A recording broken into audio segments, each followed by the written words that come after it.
الحمد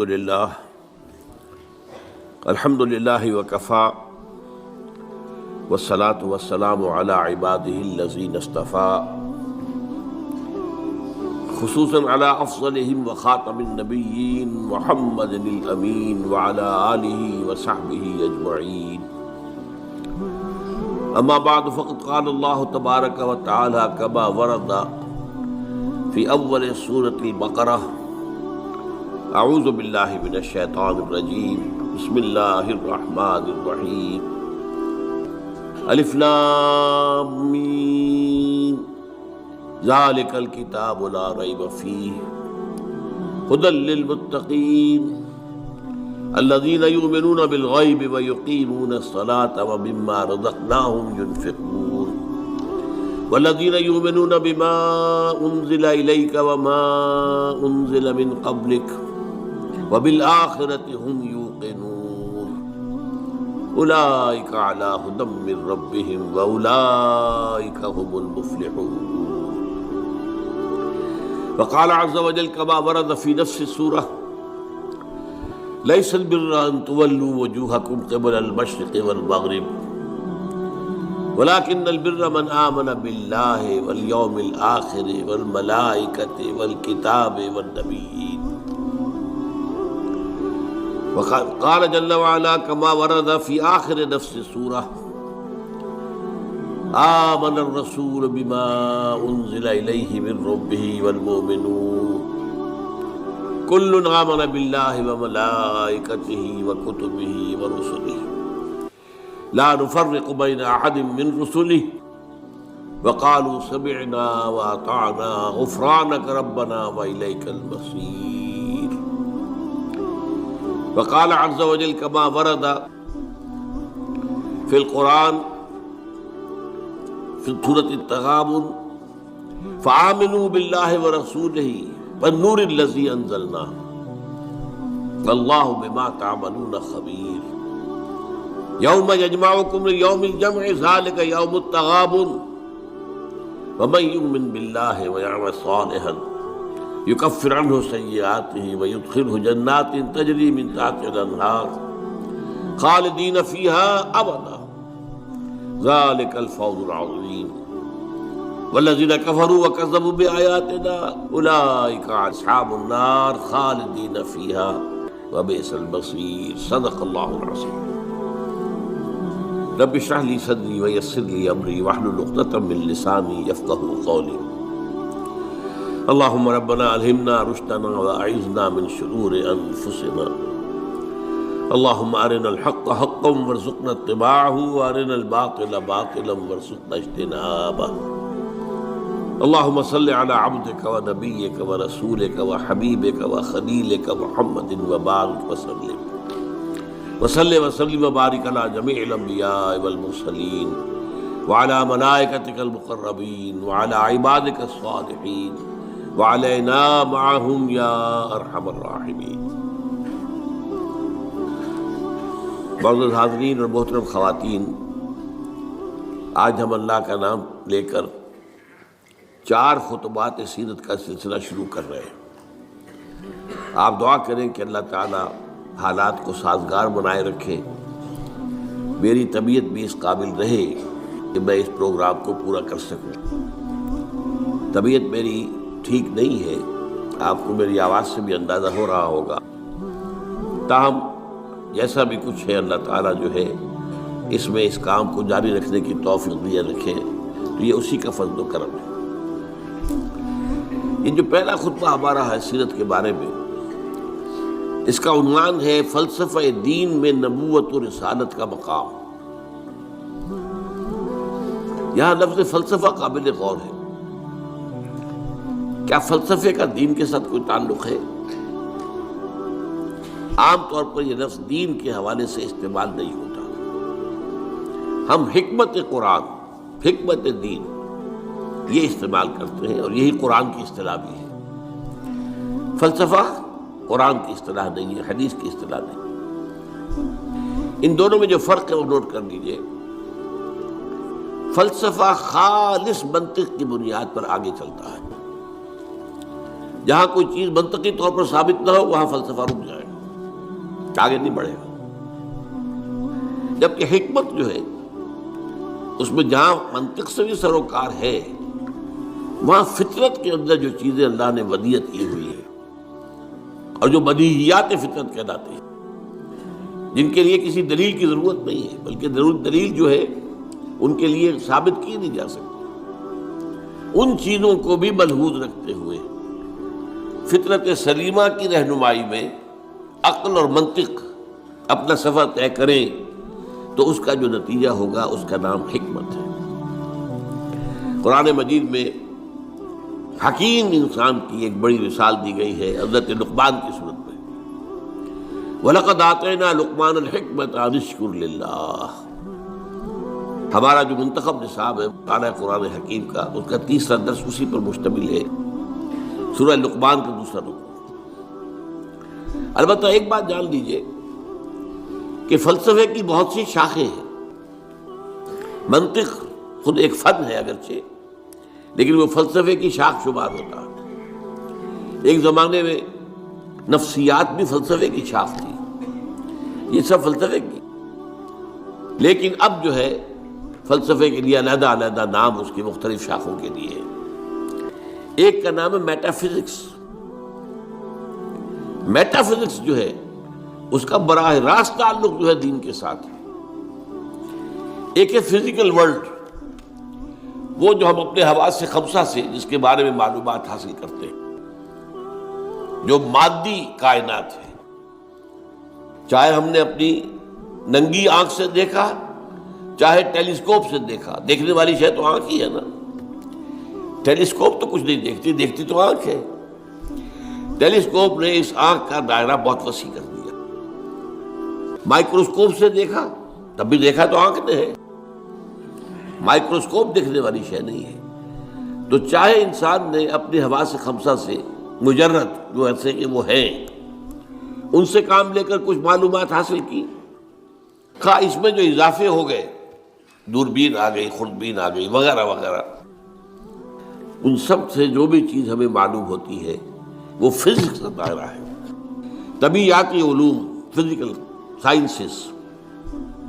meta physics اس کا نام ہے جہاں یہ کہ حواس جو ہے یہ ساتھ نہیں دے سکتے، حواس کے دائرے سے باہر۔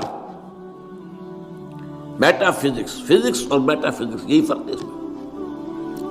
اب ظاہر بات ہے، میں نے ابھی جو آیات آپ کو سنائی ہیں سورہ بقرہ کی ابتدائی آیات اس اعتبار سے بہت اہم ہے۔ الف لام میم ذالک الکتاب لا ریب فیہ ھدی للمتقین الذین یؤمنون بالغیب۔ قرآن مجید سے استفادے کی شرط اول ہے غیب پر ایمان۔ غیب وہی چیز ہے جو آپ کے حواس کے ذریعے سے آپ کی گرفت میں نہیں آتی، آپ کے علم میں نہیں آتی ہے۔ اب ظاہر بات ہے ذات باری تعالیٰ ہے، ظاہر ہمارے دائرہ حواس سے بلکہ عقل سے، وہم سے، خیال سے سب سے ماورا، وراء الورا ثم وراء الورا۔ فرشتے ہیں انہیں ہم نہیں دیکھ سکتے، اور اسی طریقے سے وحی ہے وہ کیا ہے ہم نہیں دیکھ سکتے، نہیں جان سکتے۔ یہ سب جو ہے میٹا فزکس کا میدان ہے، اور فزکس کا میدان وہ ہے جو کچھ ہم دیکھ سکتے ہیں۔ میٹیریل ورلڈ ہے، جو بھی میٹیریل چیزیں ہیں وہ فزکس کی ہیں، اور وہ میٹا فزکس ہے۔ تو قرآن کا جو میٹا فزکس ہے، اب ظاہر بات ہے کہ جب سائنس بہت آگے بڑھ گئی ہے، فزیکل سائنسز، تو ضرورت اس امر کی تھی اور اب بھی ہے کہ قرآن کے میٹا فزکس کے ساتھ جدید فزکس سے حاصل شدہ معلومات کو جوڑا جائے، دیکھا جائے۔ یہاں پہ تضاد تو نہیں ہو سکتا، ناممکن ہے۔ اور بہترین بات ہے جو ڈاکٹر رفیع الدین مرحوم نے لکھی، قرآن is the word of God and this universe is the work of God۔ کس نے بنایا اس کو؟ یہاں کے قانون طبیعی جو بھی ہے، فزیکل لاز، کس نے بنایا ہے؟ یہ ساری کائنات کس نے بنائی ہے؟ کون اس کو چلا رہا ہے؟ یدبر الامر من السماء الى الارض، کون؟ اللہ۔ تو word of God Quran, work of God کائنات، ان دونوں میں کوئی تضاد تو ممکن نہیں ہے۔ عام انسان کے بھی قول و فعل میں تضاد ہو تو ہم اسے سمجھنا بڑی گھٹیا بات ہے. آپ کا قول یہ ہے، آپ کا عمل یہ ہے. اللہ کے قول اور عمل کے اندر تضاد کیسے ہو سکتا ہے؟ یہ ضرور ہوا ہے کہ قرآن مجید تو آج سے 1400 برس پہلے جو ہے نازل ہوا ہے. اس وقت انسان کی جو مادی معلومات تھی وہ اتنی کم تھی کہ قرآن مجید میں فزیکل فینومینا کا جو تذکرہ ہوا ہے ان کو صحیح طور پر سمجھا نہیں جا سکتا تھا. اس لیے کہ ابھی ہماری معلومات اس کائنات مادی کے بارے میں بہت محدود تھی.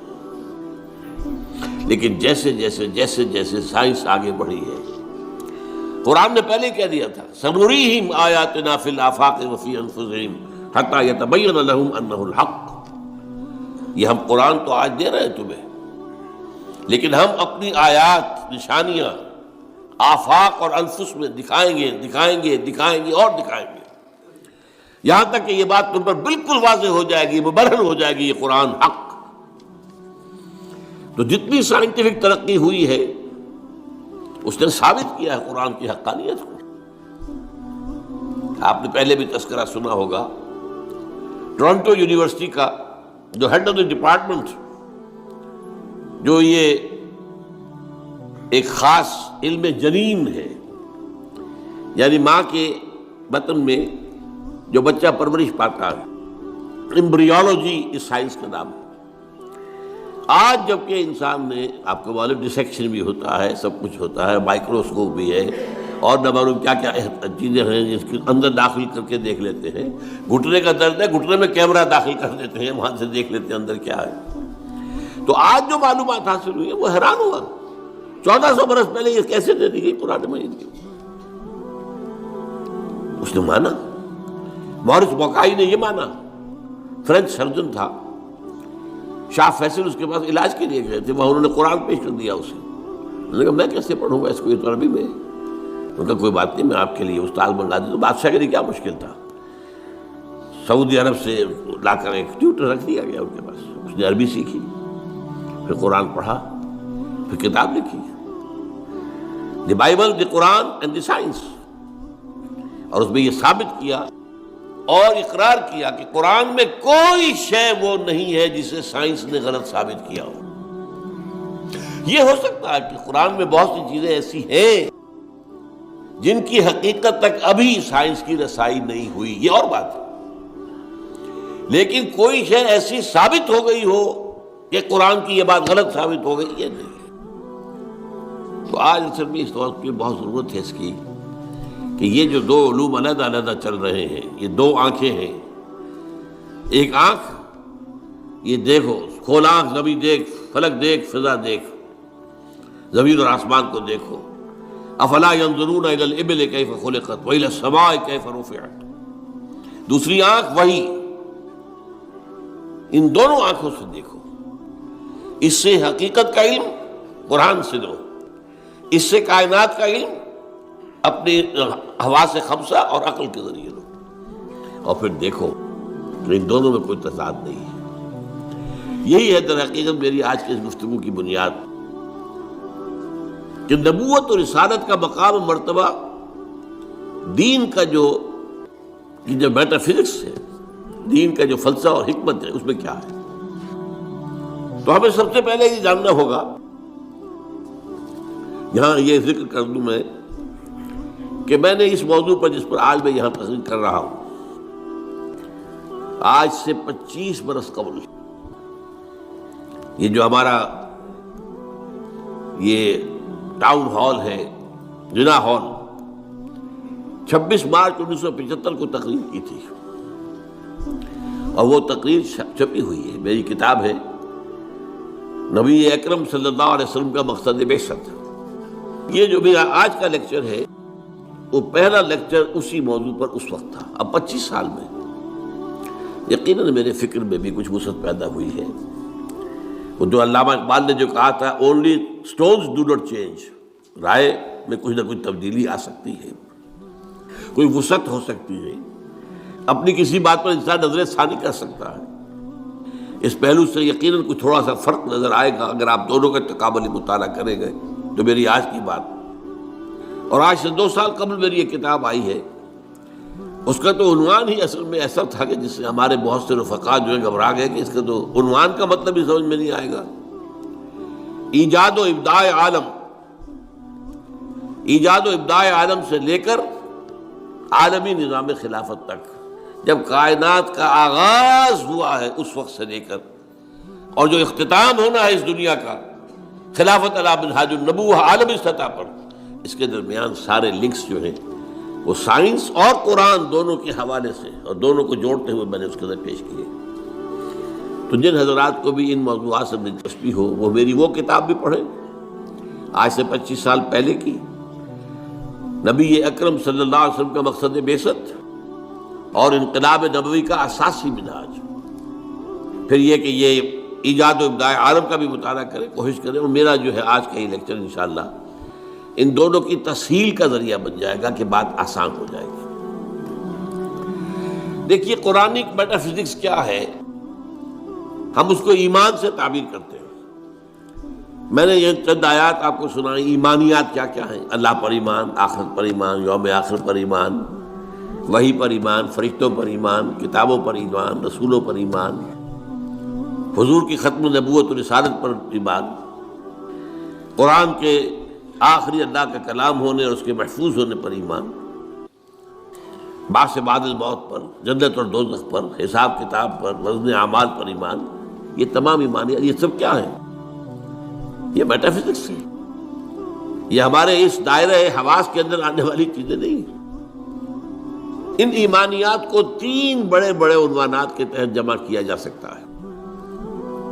نمبر 1 ایمان باللہ یا توحید، نمبر 2 ایمان بالآخرہ یا معاد۔ معاد کے معنی لوٹنے کی جگہ، عاد یعود عودا، لوٹنا، معاد لوٹنے کی جگہ، اس میں ظرف ہے۔ تیسرے ایمان بالرسالت۔ اب جب یہ ایمان باللہ کیا ہے، چند چیزیں میں گنواؤں گا۔ پہلی بات یہ کہ آج ہم یہ مانتے ہیں، ہم پہلے سے مانتے تھے، آج دنیا بھی مان رہی ہے۔ جو فزکس کا آپ سے کچھ عرصے پہلے کا دور تھا، 50-60 سال پہلے کا، اس وقت تک یہ مانا جاتا تھا کہ کائنات ہمیشہ سے ہے اور ہمیشہ رہے گی۔ یہ نیوٹونین دور کہلاتا ہے فزکس کا۔ لیکن آج ہمیں وہ بات معلوم ہو چکی ہے سائنس سے، جو قرآن ہمیں بتاتا ہے، یہ کائنات ہمیشہ سے نہیں ہے، نہ ہمیشہ رہے گی۔ یہ خاص وقت پر پیدا کی گئی ہے اور ایک خاص وقت پر ختم ہو جائے گی۔ آج سائنس نے اس کے لیے نقطہ آغاز اس کو کہا ہے بگ بینگ، ایک بہت بڑا دھماکہ ہوا تھا، اس سے کائنات شروع ہو گئی۔ پھر یہ تصور بھی ہے کہ یہ کائنات ابھی پھیل رہی ہے، پھول جھڑی کی طرح۔ پھول جھڑی آپ کو معلوم ہے ایسے چکر لگاتے ہوئے پھیلتی ہے، اسی طرح یہ کائنات ابھی پھیل رہی ہے، مزید گیلیکسیز وجود میں آ رہی ہے۔ آپ اکثر و بیشتر اخبارات میں پڑھتے رہتے ہیں کہ آج ایک اور نئی گیلیکسی دریافت ہو گئی ہے، اتنے millions and millions and trillions and trillions years, light years دور ہے ہم سے۔ وہ تو حساب کتاب میں آنے والی باتیں نہیں، لیکن یہ کہ اللہ تعالیٰ نے بھی فرمایا تھا یزید اللہ فی الخلق ما یشاء، اللہ اپنی تخلیق میں اضافہ کرتا رہتا ہے جو چاہتا ہے، یا کرتا رہے گا، دونوں معنی اس کے ہو سکتے ہیں۔ فعل مضارع میں فعل حال بھی ہے اور فعل مستقبل بھی ہے۔ اور اسی کو اقبال نے کہا، یہ کائنات ابھی ناتمام ہے شاید، کہ آ رہی ہے دمادم صدائے کن فیکون، کن فیکون، کن فیکون۔ ابھی تو نئی نئی چیزیں وجود میں آ رہی ہیں، لیکن ایک وقت آئے گا، جیسے وہ فنر ہوتا ہے، فنر، وہ فنر جو ہے لپٹا ہوا ہے، اس کو آپ کھینچتے ہیں، لیکن اگر چھوڑ دیں گے اس طرح کو، یہ پھر وہیں آ جائے گا واپس۔ اسی طرح ایک وقت آئے گا کہ یہ کائنات جو ابھی تو پھیل رہی ہے، جا رہی ہے، ایک وقت میں اس کی ریورسل ہو جائے گی، اور یہ جو اب سمٹنی شروع ہوگی پھر ایک نقطے پر جا کر ختم ہو جائے گی۔ قرآن میں نقشہ کھینچا گیا، یوم نطوی السماء کطی السجل للکتب،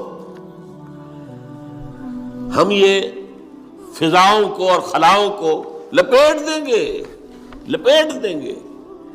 دیکھیے آج کا کانسیپٹ اور قرآن کے الفاظ، جیسے پچھلے زمانے میں کتابیں ہوتی تھیں، جلد بندی کا تو معاملہ نہیں تھا، ایک کاغذ پر لکھ کیا پورا ہو گیا، اس کے ساتھ نیا کاغذ چسپاں کر دیا اور اس کو رول کر دیا۔ اب آپ نے دوسرے کو لکھا، وہ پورا ہو گیا، پھر اس کو اور رول کر دیا، تیسرا لگا، وہ رول بنتے تھے، سکرولز بھی کہلاتے ہیں۔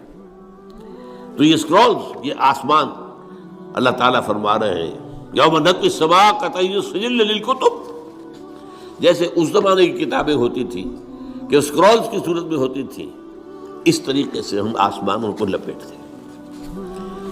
یہ کائنات نہ ہمیشہ سے ہے نہ ہمیشہ رہے گی، ایک ہستی ہے البتہ جو ہمیشہ سے ہے اور ہمیشہ رہے گی، وہ ہستی اس کائنات کی خالق ہے۔ اس کی جہاں تک ذات کا تعلق ہے، یہ ہمارے فہم سے، ہمارے عقل سے، ہمارے تخیل سے، ہمارے تصور سے، ہمارے وہم سے وراء الورا ثم وراء الورا ثم وراء الورا، اس کے بارے میں علم یہی ہے کہ یہ سمجھ میں آ جائے کہ اس کو ہم نہیں جان سکتے، بیانڈ اور لمٹس۔ اس کے بارے میں ساری معرفت جو ہمیں حاصل ہوتی ہے وہ اس کی اسماء و صفات سے ہوتی ہے۔ شاید آپ میں سے اکثر کو مجھے امید ہے یاد ہو، بچپن میں اگر یاد کرائے ہوں گے والدین نے، ایمان مجمل، ایمان مفصل۔ ایمان مجمل کیا ہے؟ آمنت باللہ کما ہوا باسمائہ و صفاتہ وقبلت جمیع احکامہ اقرار باللسان و تصدیق بالقلب۔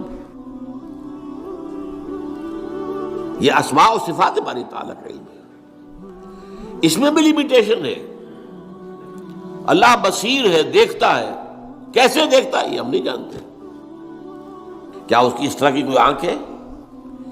کیا وہ بھی دیکھنے کے لیے روشنی کا محتاج ہے؟ نعوذ باللہ من ذالک۔ ہمارے ہاں تو ایسے حیوانات موجود ہیں جو بغیر روشنی کے دیکھتے ہیں۔ تو اللہ کا دیکھنے والا ہے، سمیع ہے، سنتا ہے، کیسے سنتا ہے؟ کیا ساؤنڈ ویوز کی ضرورت ہے اسے بھی؟ اس کا بھی کوئی کان ہے جس سے آ کر ٹکرائے وہ؟ کچھ پتہ نہیں۔ اسی طرح اس کا کوانٹیٹیو پہلو، اللہ ہر شے پر قدیر ہے، کتنا قادر ہے ہم کیا تصور کریں گے؟ ہمارا تو تصور بڑا محدود ہے۔ یوں سمجھیے کہ ہمارے دماغ کی مثال اس سنار کی جو ترازو ہوتی ہے، تولے ماشے یہی تو لیں گے نا، اس پر ٹنوں تو نہیں تول سکتا، سریا لا کر آپ اس پر تولنا چاہیں۔ تو اللہ تعالیٰ کی اسماء و صفات کا بھی وہ کتنا قدیر ہے، کتنا بصیر ہے، یہ تو ہم نہیں جانتے۔ لہذا معلوم ہوا کہ اللہ تعالیٰ کی بات کے بارے میں ہماری معلومات بہت محدود ہیں۔ بس یہ ہے، ایک بڑا پیارا شعر ہے، دور بینان بارگاہ الست جز پہ این برداند کے ہست۔ یہ بارگاہ الست جو ہے، یہ جو ہم عہد کر کے آئے تھے اللہ سے، الست بربکم قالوا بلی، تو بارگاہ الست، اللہ کی بارگاہ، جو لوگ اس بارگاہ میں دور تک دیکھ سکتے ہیں، وہ سوائے اس کے اور کچھ نہیں کہتے کہ بس یہ تو ہمیں معلوم ہے کہ ہے، لیکن کیا ہے، کیسا ہے، کتنا ہے، کیسے دیکھتا ہے، کیسا اس کا چہرہ ہے، حالانکہ قرآن میں لفظ آیا چہرہ، کیسے اس کے ہاتھ ہے، قرآن میں لفظ آیا ہاتھ، ہم نہیں جانتے۔ دور بینان بارگاہ الست جو پئین بردان کے ہست، اس کی میں مثال دیا کرتا ہوں۔ دیکھیں کوئی دیوار ہے، بہت بڑی فصیل ہے، اب آپ دیکھ رہے ہیں اسے تو آپ کو اندازہ ہو گیا کہ ہوگی اتنی کوئی 100 فٹ اونچی ہوگی، چلیے جہاں تک نظر آ رہی ہے اتنی لمبائی ہے، اس کے اوپر کوئی رنگ وغیرہ ہے وہ بھی نظر آ گیا۔ کوئی اندھا شخص ہے وہ کیا کرے گا؟ وہ جا کے دیکھے گا، ٹٹورے گا، ہے بھائی فصیل تو ہے، کتنی اونچی ہے اسے کیا پتا، وہ تو نہیں دیکھ سکتا۔ یہ وہ ہے کہ دور بینان بارگاہ الست جس پہ این بردان کی ہست ہے ضرور۔ یہ جو اللہ ہے جس نے اس کائنات کو پیدا کیا، سارے نام اچھے نام اسی کے ہیں،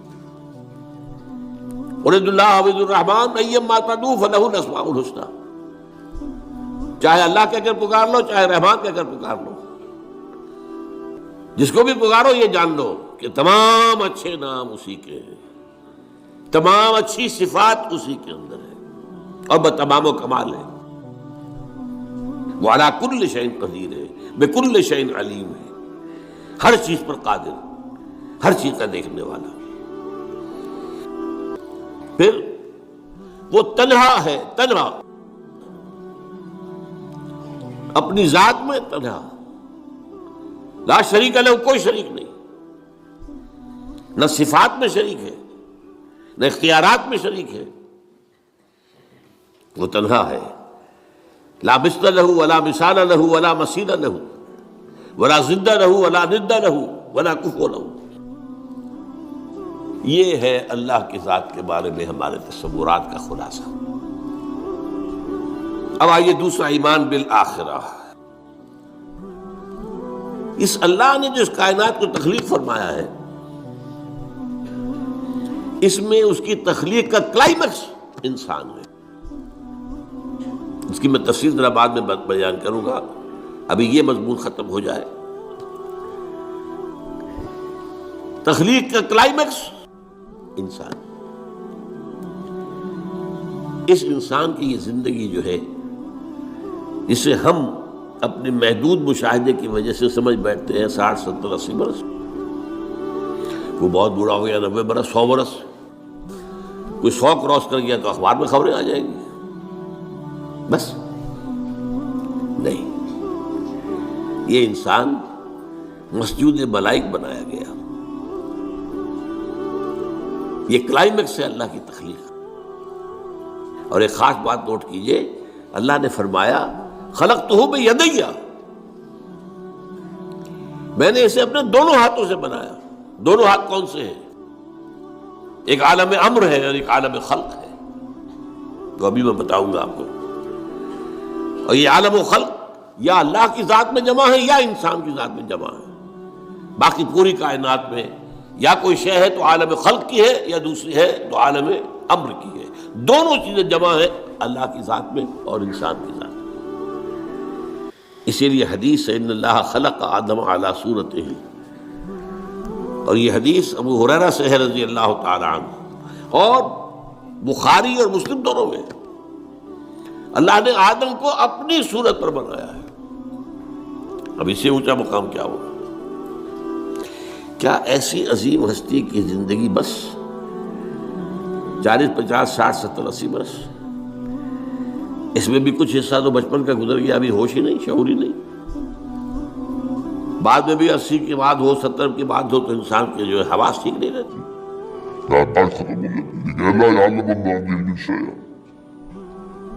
علم ختم ہو جاتا ہے۔ نہیں، قرآن کیا بتاتا ہے؟ یہ بات وہ ہے جو افسوس ہے، صد افسوس، کہ آج بالکل ذہنوں سے خارج ہے۔ انسان کی زندگی بہت طویل ہے، بہت طویل ہے، بہت طویل ہے۔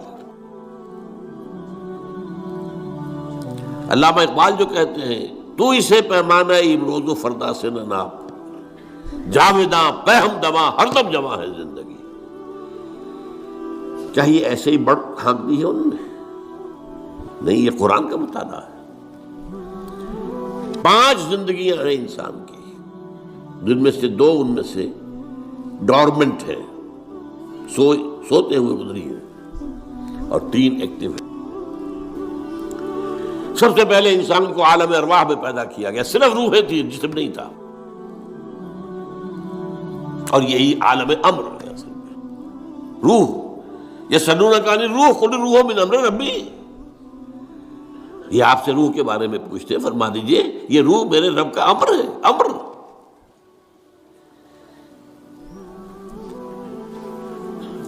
اس کے بعد اسی امر کے دوران، اسی روحانی زندگی کے دوران عہد لیا گیا، الست بربکم قالوا بلی۔ ساری ارواح، آدم سے لے کر آخری انسان جو دنیا میں آئے گا، سب کی ارواح موجود تھی، میری، میرے والد کی، میرے دادا کی، پردادا کی، سگڑ دادا کی، آدم تک، اور میرے بیٹے کی اور پوتے کی اور پڑ پوتے کی اور آخری انسان جو آئے گا دنیا میں اس تک تمام انسانوں کی ارواح. الارواح جنود مجندہ حدیث میں الفاظ ہیں، لشکروں کے لشکر، تمام ارواح انسانیہ پیدا کر دی، لیکن جسم کسی کا نہیں تھا. ان سے عہد لیا گیا الست بربکم قالوا بلا، کیا میں نہیں ہوں تمہارا رب، مالک، آقا، حاکم، پروردگار؟ سب یقیناً ہے اللہ، تو ہی ہمارا حاکم ہے، پروردگار ہے، عالم. پہلی زندگی یہ ہے. اس کے بعد سلا دیا گیا. نیند اور موت میں زیادہ فرق نہ سمجھیے. موت جو ہے وہ بھی ایک طرح کی نیند ہے، اور نیند بھی ایک طرح کی موت ہے. چنانچہ جو دعا مسنون ہے، جب صبح آپ اٹھیں تو آپ کی زبان پر جو دعا آنی چاہیے، اگر آپ کو یاد ہو حضور کی دعا، الحمدللہ الذی احیانی بعد ما اماتنی والیہ النشور. اس اللہ کا شکر ہے جس نے مجھے زندہ کیا اس کے بعد کہ مجھے مردہ کر دیا تھا. نیند مردہ ہوتا ہے انسان جب اس کا شعور ہی نہیں. تو یہ در ہے. اور موت جو اب آنے والی ہے، موت معدوم ہونے کا نام تو نہیں ہے. مردہ پڑا ہے، زندگی تو نہیں ہے، لیکن یہ کیا معدوم ہو گیا؟ معدوم ہے، موجود ہے. اور دوسری بات یہ کہ ہمارے علم کے مطابق تو یہ ہے کہ ادھر سے ادھر منتقل ہونے کا نام ہے موت. ہم تو انتقال کہتے ہیں نا. بھائی آپ لاہور سے کراچی منتقل ہو گئے، اللہ خیر صلی اللہ، آپ ایک عالم سے دوسرے عالم کے منتقل ہو گئے. عالم دنیا سے عالم برزخ، عالم برزخ سے عالم آخرہ. تو پہلی زندگی عالم ارواح میں، جبکہ ہمارے پاس جسم نہیں تھے. پھر سلا دیا گیا، یہ دوسری زندگی ہے، لیکن یہ موت کی کیفیت یا نیند کی کیفیت ہے. پھر ہماری تیسری زندگی آئی ہے اس دنیا میں، رحم مادر میں جب حیولہ بنا ہے اور 120 دن کا جنین ہو گیا، ایمبریو ہو گیا، پھر اللہ فرشتے کو بھیجتا ہے. یہ حدیث ہے حضور کی اور متفق علیہ روایت ہے. بدقسمتی سے جو چیزیں ہمارے مادی ذہن سے ٹکراتی ہیں ہم انہیں قبول نہیں کرتے. مادیت کا اتنا غلبہ ہے کہ جو چیز بظاہر اس مادی کیفیات اور مادی قوانین اور ضوابط کے تحت نہیں آتی ہم ان کو ریجیکٹ کر دیتے ہیں، حالانکہ وہ عالم ہی اور ہے، یہ عالم اور ہے. روح اس مادی عالم کی شے نہیں ہے. حدیث میں آتا ہے، حضرت عبداللہ ابن مسعود رضی اللہ تعالیٰ عنہ کی روایت ہے کہ رحم مادر میں 40 دن وہ جو ایمبریو ہوتا ہے وہ نطفے کی شکل میں ہوتا ہے، پھر 40 دن علقہ، پھر 40 دن مضغہ، ثم یرسل الملک فینفخ فیہ الروح، پھر فرشتے کو بھیجا جاتا ہے اور وہ فرشتہ اس میں روح پھونکتا ہے. یہ اس کی تیسری زندگی شروع ہو گئی ہے. یہ جس زندگی ہے روح جمع جسم، یہ ہماری حیات دنیاوی ہے. روح جمع جسم. اور زندگی کون سی ہو گئی ہے؟ تیسری، عالم ارواح کی. پھر وہ کولڈ سٹوریج میں جہاں سلا دیے گئے، ڈمپ کر دیے گئے. پھر یہ دنیا کی زندگی 70-80 جو برس آنے، پھر موت آئی. چوتھی زندگی شروع ہو گئی، عالم برزخ. وہ زندگی ہے، موت نہیں ہے. اس کو تو سب مانتے ہیں. عذاب قبر ہم مانتے ہیں، قرآن سے ثابت ہے. بعض لوگ یہ سمجھتے ہیں کہ شاید قرآن میں ذکر نہیں ہے، غلط بات ہے، لیکن میرے پاس زیادہ وقت نہیں ہے. برزخ کے اندر زندگی کی ایک کیفیت ہے. اس کے اندر جیسے کہ ہمارے یہاں بڑی ویسے چھڑ گئی ہیں. حضور کی زندگی کیسی ہے؟ آیا ایسی ہے جیسے دنیا میں تھی یا اس سے کچھ مختلف ہے؟ تو میں کہا کرتا ہوں دنیا کی زندگی تو اتنی اچھی زندگی نہیں ہے. حضور کو جو زندگی ہے عالم برزخ میں، اس کا تو ہم تصور بھی نہیں کر سکتے. اس عالم برزخ میں کہا گیا شہداء کو وَلَا تَقُولُوا لِمَن يُقْتَلُ فِي سَبِيلِ اللَّهِ أَمْوَاتٌ بَلْ أَحْيَاءٌ وَلَٰكِن لَا تَشْعُرُونَ. اللہ کی راہ میں شہید ہو جانے والوں کو اموات مت کہو، مردہ مت کہو، زندہ ہے. تمہیں اس کا شعور نہیں. ہمیں شہداء کی زندگی کا شعور نہیں. پھر صدیقین اوپر ہے، پھر انبیاء ان کے اوپر ہے، پھر رسول ان کے اوپر ہے، سب سے اوپر سید المرسلین ہے. کیا زندگی ہوگی، ہم کیا تصور کر سکتے ہیں؟ ما لا عین رات ولا اذن سمعت ما خطر علی قلب بشر۔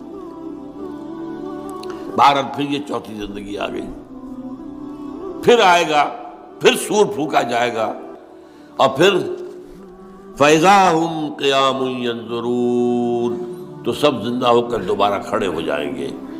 وہ یوم القیامہ ہوگا، کھڑے ہونے کا دن، اور اس سے ہمارا 5واں دور شروع ہو جائے گا، حیات اخروی۔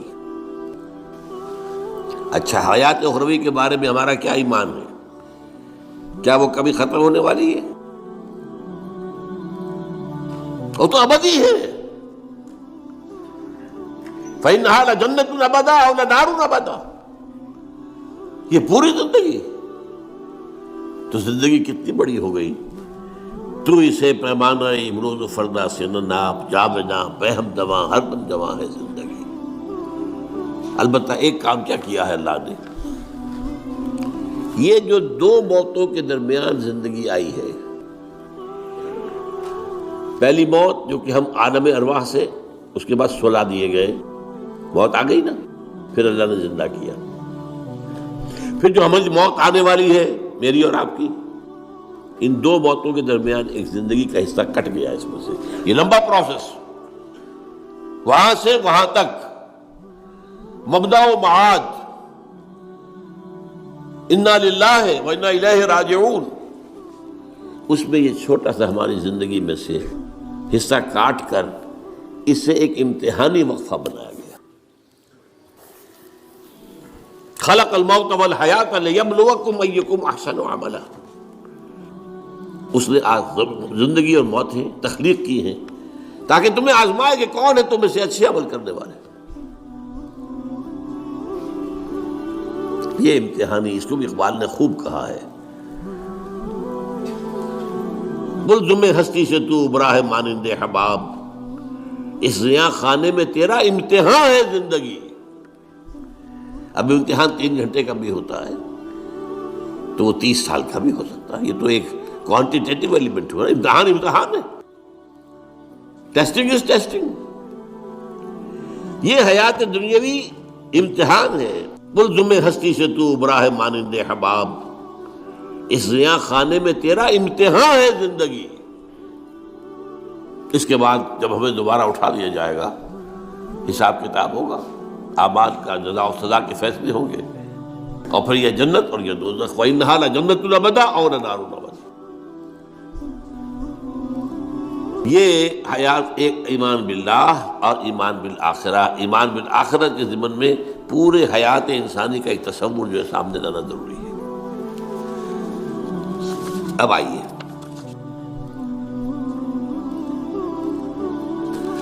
میں نے کہا تھا تخلیق کے بارے میں کچھ باتیں آپ کو بتاؤں گا۔ یہ جدید سائنس کے حوالے سے بھی بہت اہم چیزیں ہیں، اور یہ قرآن کے حکمت اور فلسفے کے لیے۔ بدقسمتی ہماری یہ ہے کہ ہمارے جو فلسفی مسلمان ہوئے، ابن سینا ہو، فارابی ہو، کندی ہو، جو متکلمین ہوئے جنہوں نے عقل سے کام لے کر قرآن کی تفسیریں کی ہیں، امام راضی ان میں بہت بڑے مقام پر ہیں، اور ہیں بہت ہیں، کچھ صوفی مزاج صوفی ہے، فلسفی ہے، ان سب نے اپنی زیادہ تر گفتگو کا دار و مدار یونانی حکماء اور فلاسفہ کی بات پر رکھی ہے۔ سقراط، اس کا شاگرد افلاطون، اس کا شاگرد ارسطو، ہمارے متکلمین، ہمارے فلاسفہ سب ارسطو کے شاگرد، ہمارے صوفیہ اکثر و بیشتر افلاطون اور پروٹائنس، افلاطونوس ان کے شاگرد۔ لہذا مولانا روم نے بڑا شکوے کے انداز میں کہا تھا، چند خوانی حکمت یونانیہ، تم کب تک یونانیوں کی حکمت پڑھتے رہو گے، یونانیوں کا فلسفہ پڑھتے رہو گے،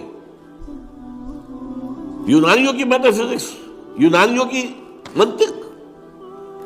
چند خوانی حکمت یونانیہ، حکمت قرآنیہ راہم بخواں، کبھی ذرا قرآن مجید میں جو حکمت دی گئی ہے، جو فلسفہ دیا گیا ہے، جو حقائق بیان کیے گئے، کبھی ان پر توجہ کرو۔ اللہ تعالیٰ توفیق دے۔ میری دلی آرزو ہوگی کہ آپ میں سے جو ذہین لوگ ہیں، ظاہر بات ہے کہ یہ میدان ہر شخص کا نہیں ہے،